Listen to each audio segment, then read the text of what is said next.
Díomh a cárde an bhfuil éon scéal a gibh. Babhta a chathair.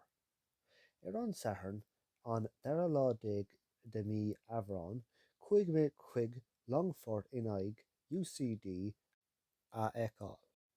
Thiomáin mé ó Cathairleach go Cill agus ansin go Longford. Dá uair an chlog blach a bhain. Dá uair an chlog. Bhí tír seach orm. Ar an nós, an Fíorainn Bhaile Longford, Banaisteoir Wayne Groves, Comhbhairde Hallwax, Costontóirí Badúf Hand ó sé Walsh agus Euro, I mór Lorna Park, Doran, Toptú agus Milongo, Tosaigh, Murta agus Georgiú. Na Cortóirí UCD, Banaisteoir William O'Connor, Comhbhairde Cavanagh, Costontóirí O'Regan McCarthy, Honaghan Bean agus Wells, I mór Lorna Park, Verdon, Brennan agus McManus, Tosaigh, Doyle agus Alonga.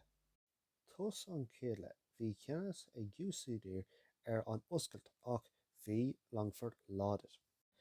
Cuireadh dá sínt amú ag Milongo do Longford agus Alonga do UCD. Deir na chéad Longford nád, UCD nád.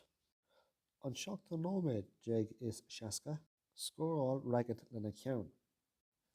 Ciúnig sé an slua glórnach. Cur réaltóir dá cic fionúis amú do Longford, cur sé fearr gar an slua.